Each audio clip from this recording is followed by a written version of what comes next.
Welcome back to my channel. My name's Audrey, I'm 19 years old, and I am on the autistic spectrum.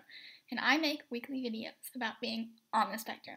So let's get on to today's video.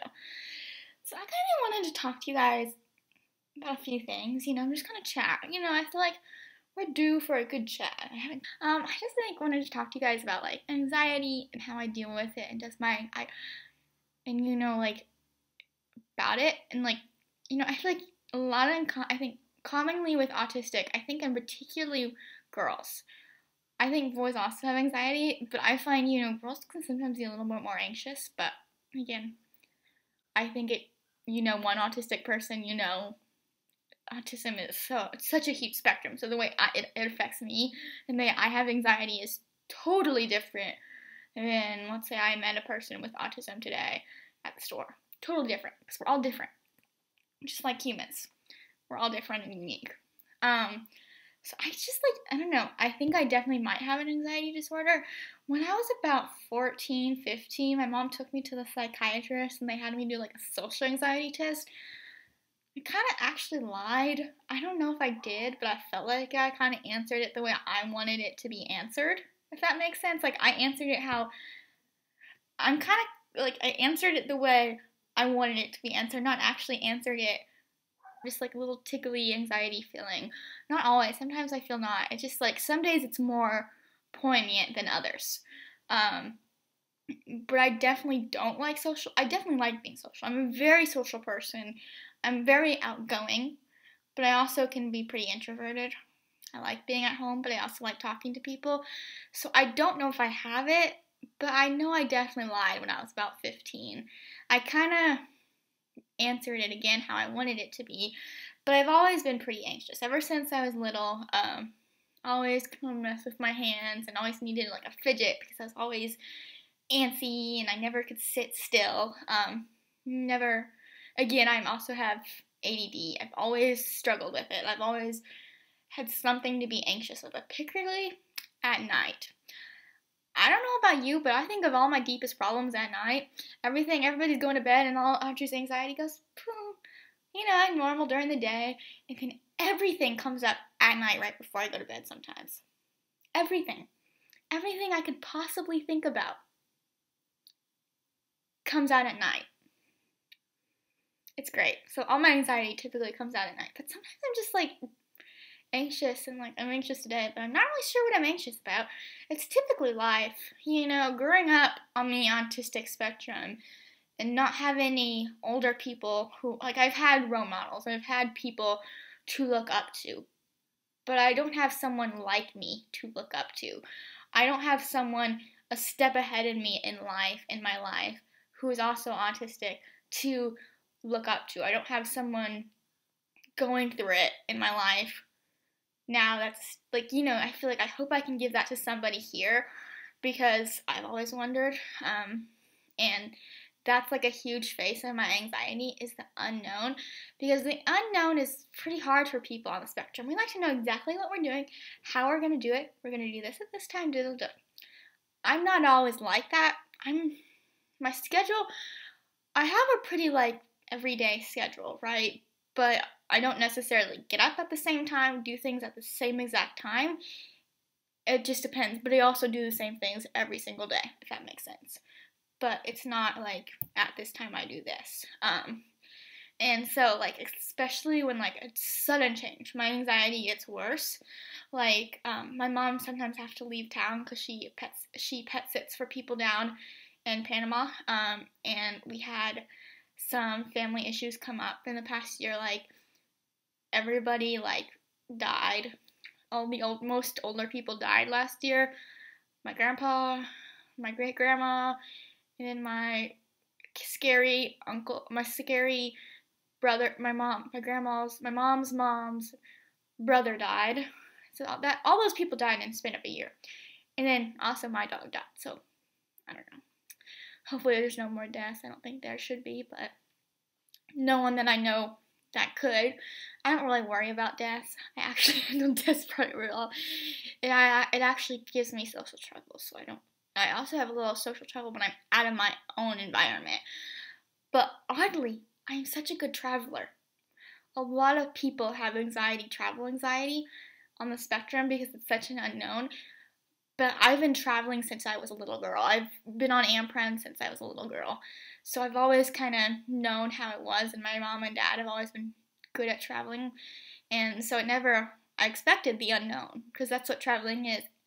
Everything is the unknown. No matter if you have your leaving at this time, you could leave 2 hours later. You just never know. You could get delayed, anything can happen. And I always expected that. So change typically comes from me, and the more anxiety brings up when there's change in my home life, when I'm changed at home. So when something is different at home, that's when more my anxiety and my trouble sleeping comes up. Not necessarily. And also when I'm out of my environment, when I'm traveling for a long period of time without my pets, that's why I had to bring Barney everywhere when he did. I couldn't be gone.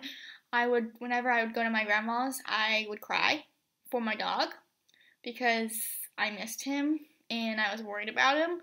And so I couldn't be, he was definitely always was.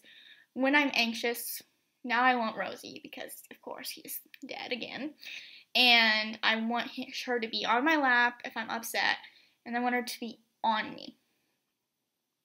And also, it's kind of upsetting when people make jokes about service animals. Oh, like, this is my emotional support, whatever, when they're not using it, because there's people who really need them, like me, and there's people who really need these service animals, and then it affects people who need them because people take it less seriously, which is also a problem.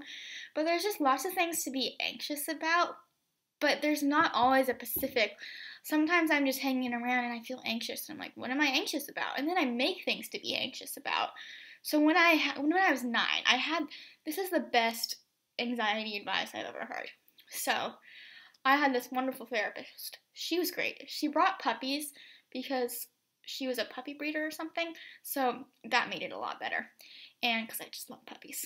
And she told me that I grew tomatoes, because if you look at a tomato vine, if you've ever seen one, it's a vine, and it grows, and they typically have like a little cylinder, and it grows on it. So when you're anxious, you're growing tomatoes, and you're surrounding your body, and you're holding yourself down with tomatoes.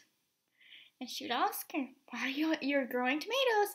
And my mom, and they even gave me a book, and that really helped because I learned that I was constricting myself with my anxiety because I am putting all my worries and I'm letting that control my life.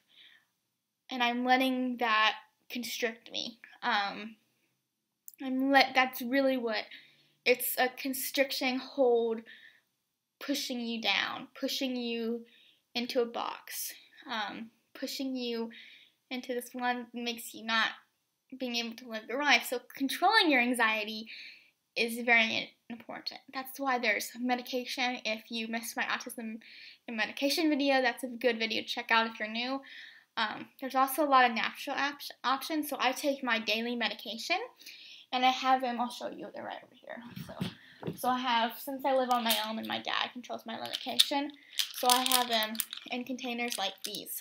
So instead of just taking, and I have 3, I take medicine 3 times a day. So I have this one morning, afternoon, midday, afternoon, and evening.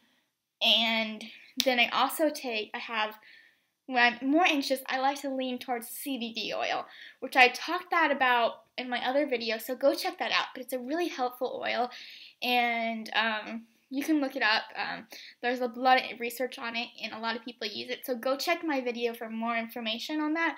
I will, if I can figure out how to link it, I'll link it in the description box. So I also use meditation.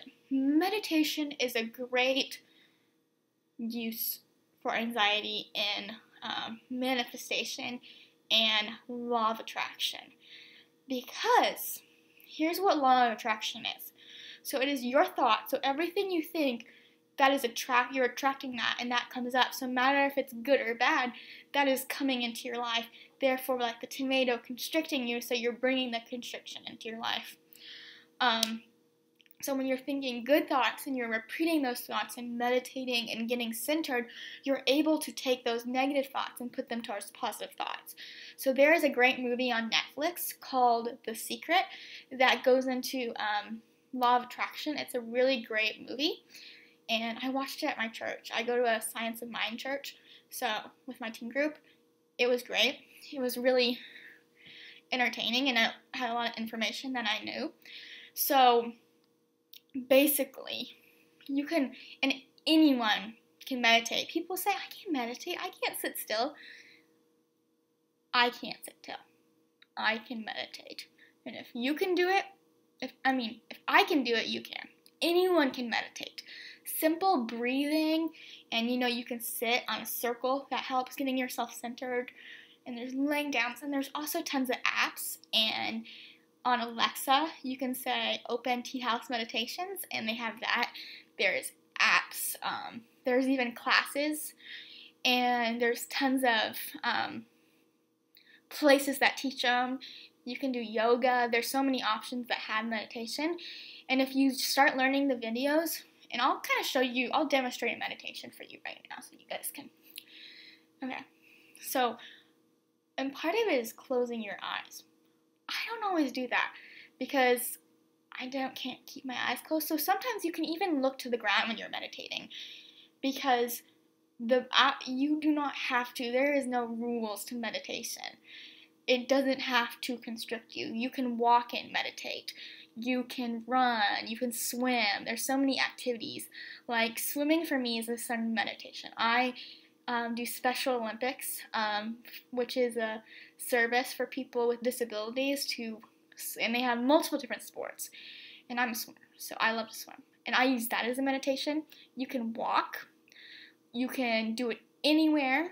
You can sit on a tree. So there's not one way to meditate. Anything that makes you feel centered. You can breathe. And there's guided meditations. So anyone can do it. Sometimes being active is a great form of meditation. So if you're a runner, you can run and meditate. If you're a baseball player, play baseball and meditate. And just breathe and be centered with yourself. There's obviously, swimming is a really good sport for that because it is a one person and you're competing against other people.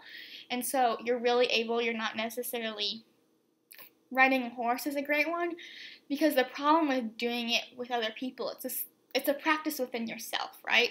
It's something you do within yourself. So when you're swimming and you go to your swim practice or anywhere, you can do it at your local pool, doing laps helps me so much. And just being within myself and swimming, it is a great resource. And of course, when you're at a competitive pool or a pool with lane ropes, you're in your own lane, so you can go back and forth. You can take some classes, learn how to meditate, and then that's something you can go in and practice on your daily life. So you don't have to pay money to learn how to meditate. But I'll kind of give you a demonstration, of one sitting at the end of this video. So this part will not be edited, and this will just be B. So I'm going to invite you to close your eyes however you feel, and I'm going to just give a simple easy meditation. So I want you to sit, lie down, however you feel, preferably sitting, and I want you to start from the bone of your backbone, giving yourself a tree branch, and you're going to prompt on your chair or on the ground, however you are seated, and you're going to grind yourself to that, and then you're going to start on your backbone, and you're going to grow the tree through your back. And once you get all through your back, you're going to go through the neck. You're going to go through your head. And then branches are going to go throughout. Be with your tree, center your tree, and breathe. And you can open your eyes. Simple like that. And that's really centering. And as you can see, I feel better. Doing this video, a thumbs up, subscribe, hit the notification bell so you don't miss one of my lovely videos. Bye guys!